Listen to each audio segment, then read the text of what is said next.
Real influence isn't about having power over others. It's about being someone worth following. In the 1950s, psychologist Solomon Asch ran a simple but powerful experiment. People were shown a set of lines and asked to say which one matched the original.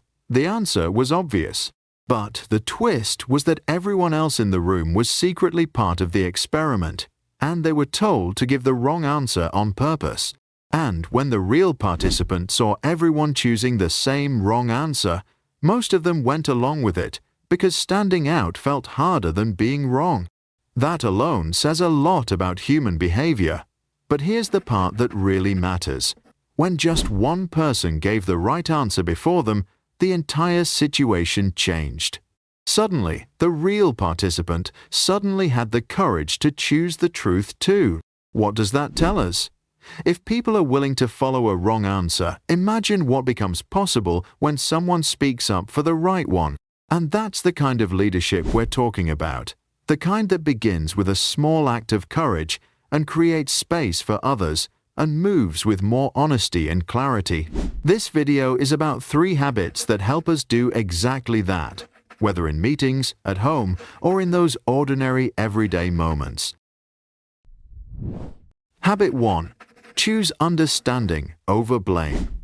When something doesn't go as planned, whether a project falls behind, a mistake is made, or someone forgets an important step, our first instinct is usually to find out who caused it. And we don't mean to attack anyone, it just feels like identifying the person responsible is the first step toward fixing the situation. But what often happens instead is that the moment someone feels blamed, even if it's just a glance or a tone, their attention moves away from the problem and shifts entirely to self-protection. They begin to explain, to justify, or quietly shut down. In that moment, the focus is no longer on solving what's broken, but on avoiding pain, embarrassment, or judgment. And that's where things stop moving forward. That's why those first few seconds matter so much.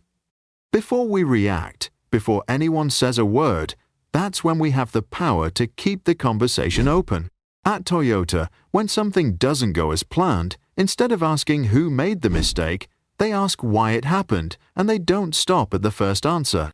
Using a method called the 5 whys, they keep asking why until they reach the root of the issue. But the point isn't just finding answers, it's keeping people in the conversation long enough to reach something real, together. And that idea can apply in our everyday lives too. When a colleague misses a deadline, instead of thinking they're careless, we might ask whether the expectations were clear or whether they had everything they needed. Or when someone in our family forgets something important, we might pause and ask what's been going on with them lately, rather than jumping to frustration. It's not about avoiding accountability. It's about creating a space where people feel safe enough to be honest, because that's where responsibility becomes real and shared, not forced and hidden. So maybe just once this week, when something doesn't go the way we hoped, we can pause before reacting, take a breath, and ask not who did this, but what might be behind this. Because that one question might turn blame into connection, and mistakes into momentum. Habit 2. Go first with responsibility. One of the simplest yet most powerful shifts we can make in any difficult moment is choosing to go first with responsibility. Satya Nadella, the CEO of Microsoft, once demonstrated this during a time when a major product didn't meet expectations. Instead of turning to his team with questions or disappointment, he wrote a company-wide message accepting responsibility for setting unclear goals. That choice, simple, quiet, and sincere, didn't erase the failure, but it transformed the tone across the organization. It helped shift the culture from fear of being wrong to curiosity about how to get better. When things go wrong, or when tension builds between people, our natural reflex is often to wait for the other person to admit their mistake. But the longer we wait, the more the distance grows.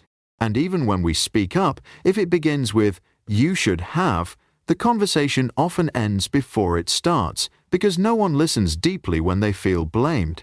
But something different happens when we begin with ourselves. Behavioral psychology tells us that people are far more likely to open up, to reflect, and to respond thoughtfully when they feel emotionally safe. And one of the most reliable ways to create that safety is by showing it, first by acknowledging our part, even if it's just a small one. This doesn't mean taking all the blame. It means starting where we have control. We can apply this same principle even in the most personal parts of our lives.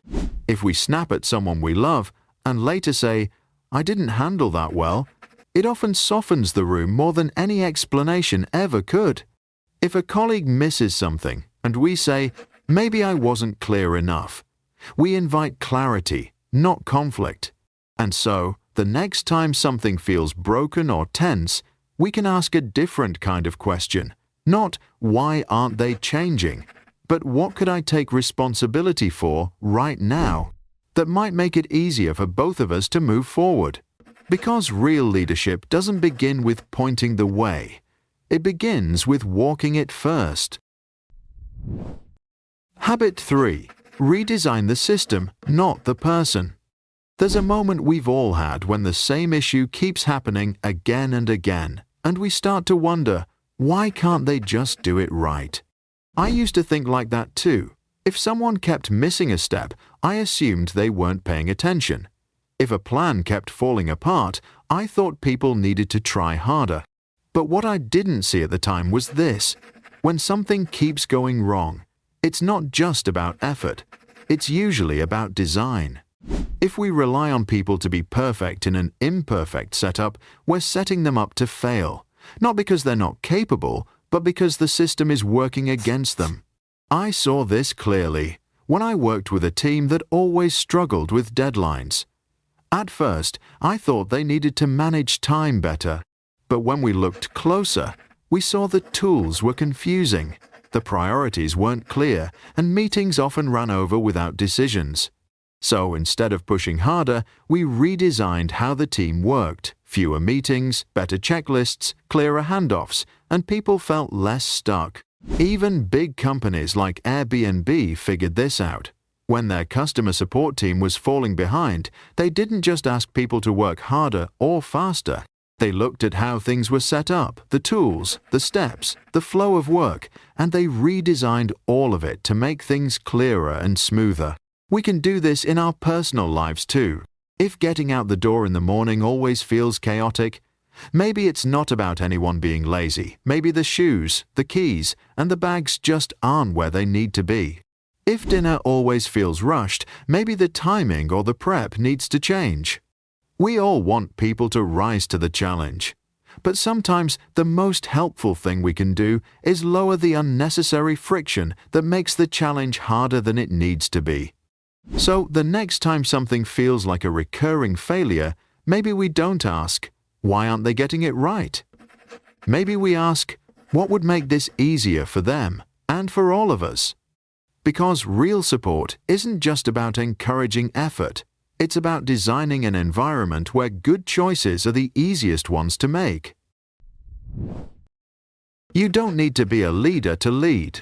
Everything we've talked about, choosing understanding over blame, going first with responsibility, redesigning the system instead of blaming the person, none of it requires a title or a team or permission from anyone else. You don't need to be a manager. You just need to be someone others feel safe around. Someone who listens more than they defend, who adjusts instead of insists, who stays open even when things go wrong. There's a story that captures this better than anything I could make up. It's about a woman named Valerie Baxter. She's a security officer at High Point University in North Carolina. Over the years, Miss Val started doing something so simple, greeting students in the morning with a warm smile and her attention, that something unexpected began to happen. Her daily kindness built trust, and eventually it became a tradition. Word spread, and soon students began lining up to give her hugs. At graduation in May 2023, hundreds of them stood in line just to say goodbye, many of them with tears, not because she gave them a grade or a reward, or even a speech, but because she made each person feel seen and valued. And that made all the difference. That's the kind of leadership we're talking about. It's quiet, it's human, and it's possible for all of us. Because we don't need power to lead. We just need to show up in a way that makes others feel steady and worth being around. That's enough to start making the spaces around us better, no title needed. It's easy to think leadership is for a certain kind of person, the confident ones, the ones with a big role or a loud voice, the ones who always seem to know what to do.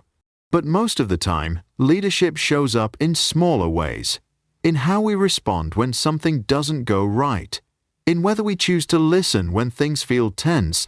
In those everyday moments when we decide not to wait for someone else to fix it, but to do one small thing that makes things a little better.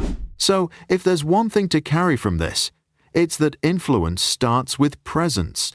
And presence grows from just a few steady habits, learning not to jump to blame, taking ownership when it's hard, and changing the setup when it's no longer working.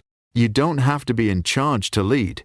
You just have to be a little more thoughtful and a little more human in the moments that count. If this video meant something to you, feel free to give it a like or share it with someone who might need it. And if you'd like more videos like this, you're welcome to subscribe. Thanks for being here.